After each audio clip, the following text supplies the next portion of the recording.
Hello everyone, मैं आप सभी का आपके अपने चैनल में स्वागत करती हूँ। आई होप कि आप सभी लोग अच्छे होंगे। आज की वीडियो में हम लोग पढ़ने वाले हैं NCERT 12th class history book, और इस वीडियो में हम लोग अध्ययन करेंगे चैप्टर नंबर 6 को। और चैप्टर नंबर 6 के अंतर्गत हम लोग अध्ययन करने वाले भक्ति सूफी परंपराएं, धार्मिक विश्वासों में बदलाव और श्रद्धा ग्रंथ।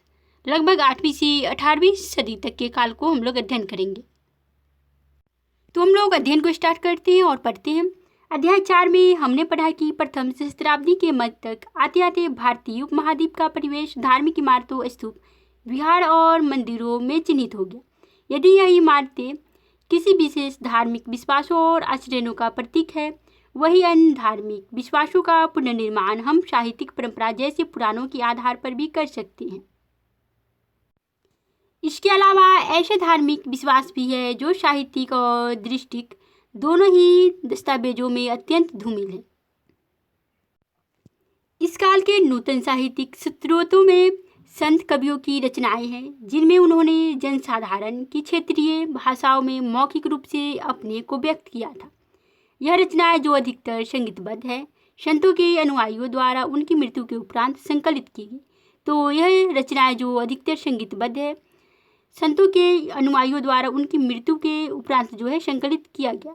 ये परंपराएं प्रवाहमान थी। अनुयायियों की कई पीढ़ियों ने मूल संदेश का न केवल विस्तार किया, अपितु उन विचारों को जो भिन्न राजनीतिक, सामाजिक और सांस्कृतिक संदर्भ में संदिग्ध व अनावश्यक लगे, उन्हें या तो परिवर्तित कर दिया अथवा त्याग दिया। इन स्रोतों का मूल्यांकन इतिहासकारों के लिए एक चुनौती है। इतिहासकार इन संत कवियों के अनुयायियों जो उनके संप्रदाय से थे द्वारा लिखी गई उनकी जीवनियों का भी इस्तेमाल करते हैं। हालांकि यह जीवनियाँ अक्षरशः सत्य नहीं है, तथापि इनसे यह ज्ञात होता है कि अनुयायी इन पथ प्रदर्शक स्त्री पुरुषों के जीवन को किस तरह से देखते थे। जैसा कि हम देखेंगे कि ये स्रोत एक क्रियात्मक और विविध दृश्य योजना को समझने की अंतर्दृष्टि प्रदान करते हैं। अब हम इसके कुछ मूल तत्वों को बारीकी से देखेंगे। यह एक मूर्ति है। मणिक्यचकार की 12वीं शताब्दी की कांस्य मूर्ति है। ये शिव के अनुयायी थे। तो मणिक्यचकार जो थे वह शिव के अनुयायी थे और तमिल में भक्तिगान की रचना करते थे।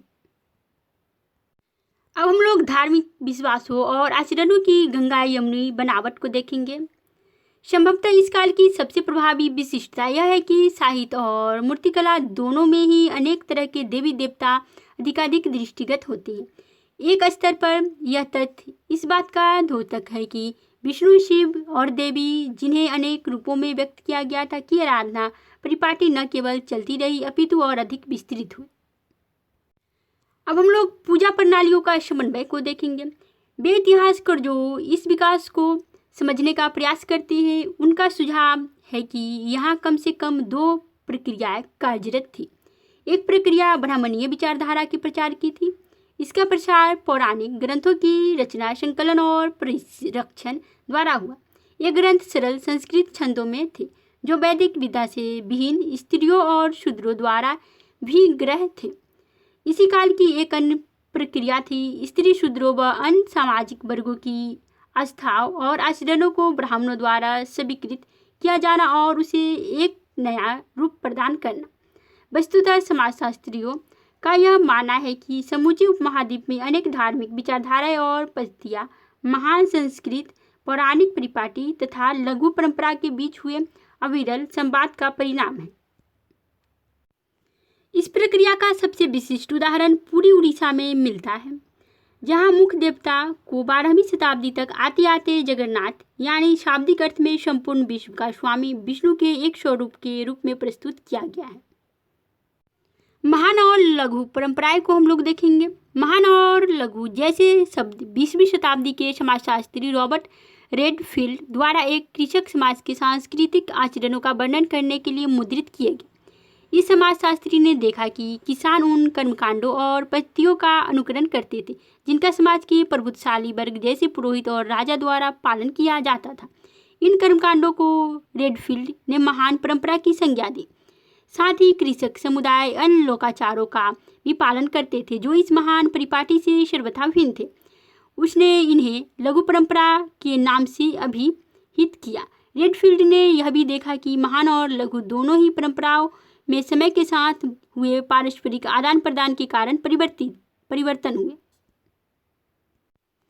हालांकि विद्वान इन प्रक्रियाओं और वर्गीकरण के महत्व से इनकार नहीं करते, तथापि वे इन शब्दों में जो पदसोपानात्मक स्वर उभर कर आता है उसकी अवमानना करते हैं। इसे लक्षित करने का एक तरीका है इन शब्दों को उद्धरण चिन्ह के साथ प्रस्तुत करना, जैसे लघु और महान। यह आकृति दाहिने जगन्नाथ की है, जो अपनी बहन सुभद्रा मध्य और भाई बलराम बाएं के साथ हैं। यदि चित्र 6.2 की चित्र 6.26 अध्याय यानी 4 से तुलना की जाए तो हम देखेंगे कि देवता को बहुत भिन्न तरीके से प्रस्तुत किया गया है। तो चैप्टर नंबर 4 में 4.26 का यह एक चित्र है। शेषनाग पर आराम करते विष्णु की मूर्ति देवगढ़ उत्तर प्रदेश से मिली है, 5वीं सदी का है। और 6.2 की मूर्ति यहाँ पे है। यदि चित्र 6.2 की चित्र 6.26 यानी अध्याय 4 से तुलना की जाए, हम लोगों ने अभी देखा 4.26 अध्याय 4 में पिक्चर को देखेंगे कि देवता को बहुत भिन्न तरीके से प्रस्तुत किया गया है। इस उदाहरण में एक स्थानीय देवता को, जिसकी प्रतिमा को पहले और आज भी लकड़ी से स्थानीय जनजाति के विशेषज्ञों द्वारा गढ़ा जाता है, विष्णु के रूप में प्रस्तुत किया गया है। विष्णु का यह रूप देश के अन्य भागों में मिलने वाले स्वरूपों से सर्वथा भिन्न था। समन्वय के ऐसे उदाहरण देवी संप्रदायों में भी मिलती हैं। देवी की उपासना अधिकतर सिंदूर से पोते गए पत्थर के रूप में ही की जाती थी। तो देवी की उपासना अधिकतर देखा गया है सिंदूर से पोते गए पत्थर के रूप में की जाती थी। इन स्थानीय देवियों को पौराणिक परंपरा के भीतर मुख्य देवताओं की पत्नी के रूप में मान्यता दी गई। कभी वह लक्ष्मी के रूप में विष्णु की पत्नी बनी और कभी शिव की पत्नी पार्वती के रूप में सामने आई। अब हम लोग पढ़ेंगे भेद और संघर्ष के बारे में। अधिकांशतः देवी की आराधना पद्धति को तांत्रिक नाम से जाना जाता है। तो अधिकांशतः देवी की आराधना पद्धति को तांत्रिक नाम से जाना गया है। तांत्रिक पूजा पद्धति उपमहाद्वीप के कई भागों में प्रचलित थी। तो तांत्रिक पूजा पद्धति उपमहाद्वीप के कई भागों में जो है प्रचलित थी। इसके अंतर्गत स्त्री और पुरुष दोनों ही शामिल हो सकते थे। इसके अतिरिक्त कर्मकांड के संदर्भ में वर्ग और वर्ण के भेद की अवहेलना की जाती थी। इस पद्धति के विचारों ने शैव और बौद्ध दर्शन को भी प्रभावित किया, खासतौर से उपमहाद्वीप के पूर्वी, उत्तरी और दक्षिणी भागों में। आगामी सहस्त्राब्दी में इन समस्त विश्वासों और आचारों का वर्गीकरण हिंदू के रूप में हुआ। यदि हम वैदिक और पौराणिक परंपरा के बीच तुलना करें तो यह विषमता और अधिक स्पष्ट रूप से उभर कर आती है। वैदिक देवकुल के अग्नि, इंद्र और सोम जैसे देवता पूरी तरह गौण हो गए और साहित्य व मूर्तिकला दोनों में ही उनका निरूपण नहीं दिखता। हालांकि वैदिक मंत्रों में विष्णु, शिव और देवी की झलक मिलती है।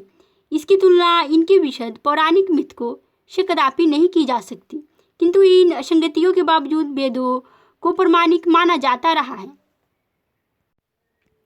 बौद्ध देवी मारीची की मूर्ति लगभग 10वीं शताब्दी बिहार से मिली है। यह विभिन्न धार्मिक विश्वासों और क्रियाकलापों के एकीकरण की प्रक्रिया का उदाहरण प्रस्तुत करती है। इसमें आश्चर्य की कोई बात नहीं कि कभी संघर्ष की स्थिति भी उत्पन्न हो जाती थी। वैदिक परिपाटी के प्रशंसक उन सभी आचारों की निंदा करते थे जो ईश्वर की उपासना के लिए मंत्रों के उच्चारण के साथ यज्ञों के संपादन से परे थे। इसके विपरीत वे लोग थे जो तांत्रिक आराधना में लगे थे और वैदिकता की अवहेलना करते थे। इसके अलावा भक्त अपने इष्ट देव विष्णु या शिव को भी कई बार सर्वोच्च प्रक्षेपित करते थे। अन्य परंपराओं जैसे बौद्ध अथवा जैन धर्म से भी संबंध अक्सर तनावपूर्ण हो जाते थे, यद्यपि स्पष्ट द्वंद्व कम दिखाई पड़ते थे। भक्ति परंपरा को हमें इसी संदर्भ में रखकर देखना होगा। हम जिस काल विशेष पर गौर कर रहे हैं उससे पूर्व लगभग 1000 वर्ष पुरानी भक्तिपूर्ण उपासना की परिपाटी रही। इस समय भक्ति प्रदर्शन में मंदिरों में इष्ट देव की आराधना से लेकर उपासकों का प्रेम भाव में तल्लीन हो जाना दिखाई पड़ता है। भक्ति रचनाओं के उच्चारण अथवा गाया जाना इस उपासना पद्धति के अंश थे। वैष्णव और शैव संप्रदायों पर तो यह कथन विशेष रूप से लागू होता है। तो भक्ति रचनाओं का उच्चारण अथवा गाया जाना इस उपासना पद्धति के अंश थे। वैष्णव और शैव संप्रदायों पर तो यह कथन विशेष रूप से होता था। अब हम लोग पढ़ेंगे उपासना की कविताएं। प्रारंभिक भक्ति परंपरा के बारे में। आराधना के तरीकों के क्रमिक विकास के दौरान बहुत बार संत कवि ऐसे नेता के रूप में उभरे जिनके आसपास भक्तजनों के एक पूरे समुदाय का गठन हो गया। यद्यपि बहुत सी भक्ति परंपराओं में ब्राह्मण देवताओं और भक्तजन के बीच महत्वपूर्ण बिचौलिए बने रहे, तथापि इन परंपराओं ने स्त्रियों और निम्न वर्णों को भी स्वीकृति व स्थान दिया। भक्ति परंपरा की एक और विशेषता इसकी विविधता है। दूसरे स्तर पर धर्म के इतिहासकार भक्ति परंपरा को दो मुख्य वर्गों में बांटते हैं, सगुण यानी विशेषण सहित और निर्गुण विशेषण विहीन। तो सगुण का अर्थ हुआ विशेषण सहित और निर्गुण का मतलब विशेषण विहीन। प्रथम वर्ग में शिव, विष्णु तथा उसके अवतार व देवियों की आराधना आती है। तो प्रथम वर्ग में शिव, विष्णु तथा उसके अवतार व देवियों की आराधना आती है जिनकी मूर्त रूप में अवधारणा हुई है। निर्गुण भक्ति परंपरा में अमूर्त निराकार ईश्वर की उपासना की जाती थी और निर्गुण भक्ति परंपरा में जो है अमूर्त निराकार ईश्वर की उपासना की जाती थी और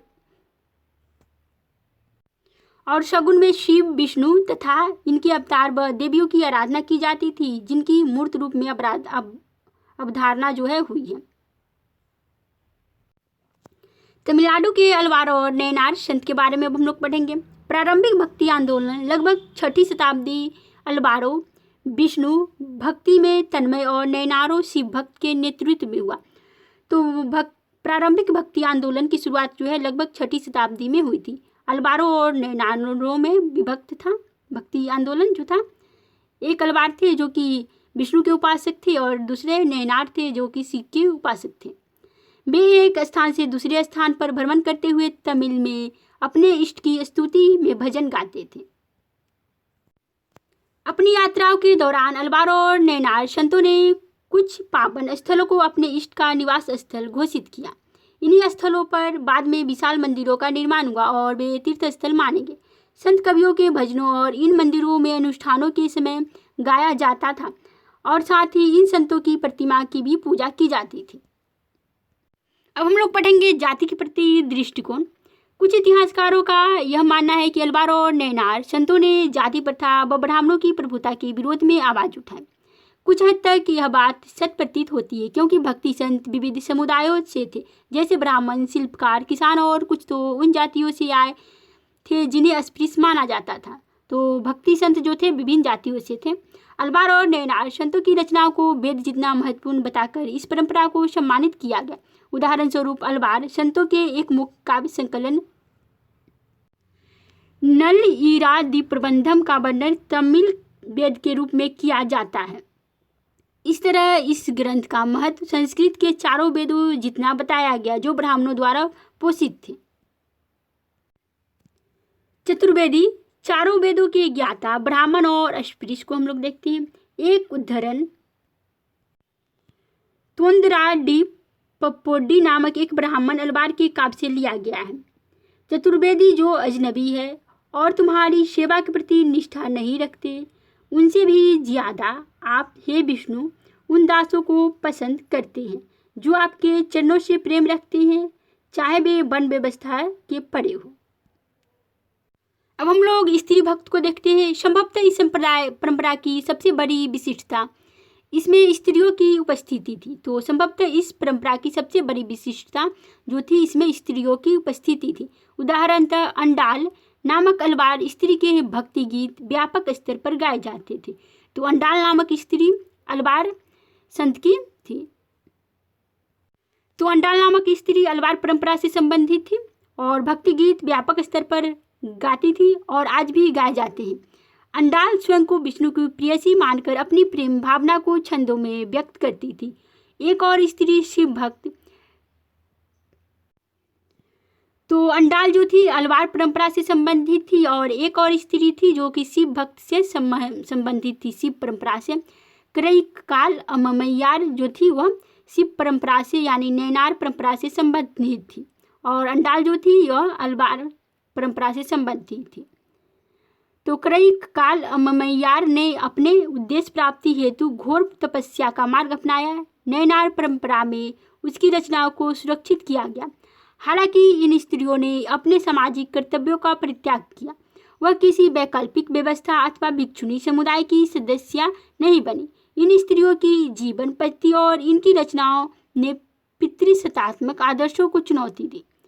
तो स्त्रियों की जीवन पद्धति और इनकी रचनाओं ने पितृसत्तात्मक आदर्शों को चुनौती दी थी।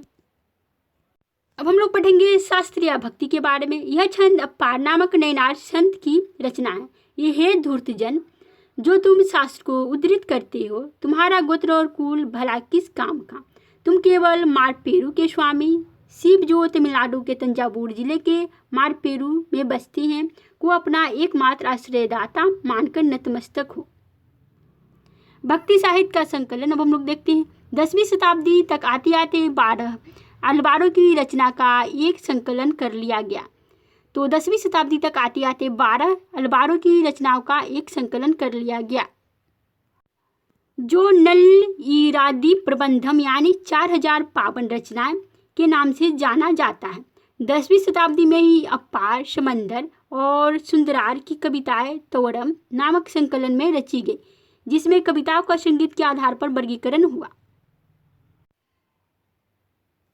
एक राक्षसी के बारे में हम लोग पढ़ेंगे। यह उदाहरण कराई ककाल अम्मैयार की कविता से लिया गया है, जहाँ वे स्वयं का वर्णन कर रही है। राक्षसी फूली हुई नारियों वाली, 12 निकली आंखें, सफ़ेद दांत और भीतर धंसा उदर, लाल केस और आगे निकले दांत, लंबी पिंडली की नली जो टखनों तक फैली हुई है, वन में विचरते समय चिकना और क्रदन।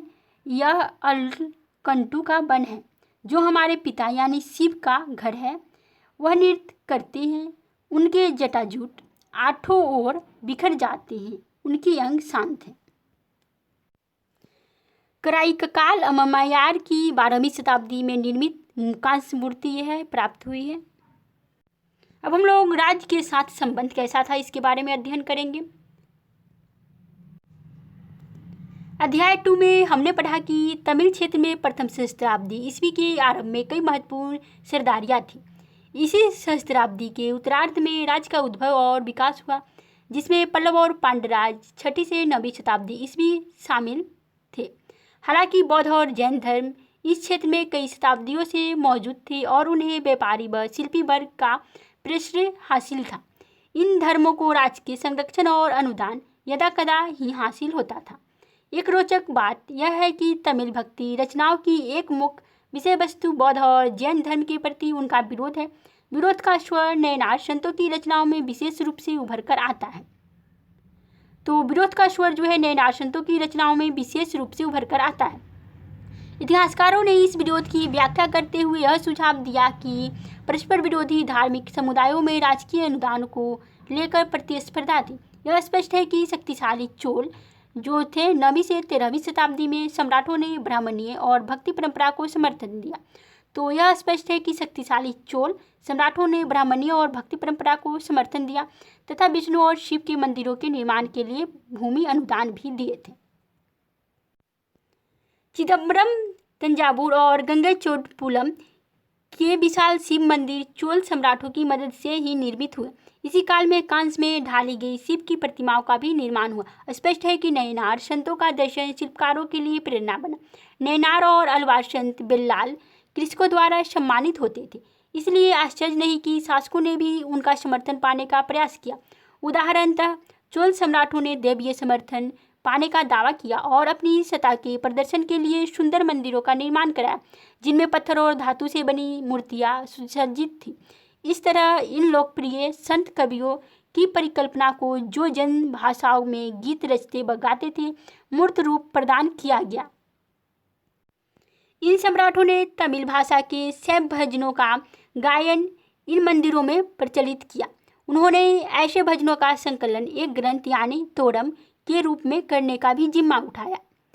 945 ईस्वी के एक अभिलेख से पता चलता है कि चोल सम्राट परांतक प्रथम ने संत कवि अपार, समंदर और सुंदरार की धातु प्रतिमा एक शिव मंदिर में स्थापित करवाई थी।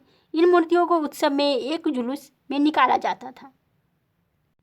तो नटराज के रूप में शिव की यह मूर्ति है।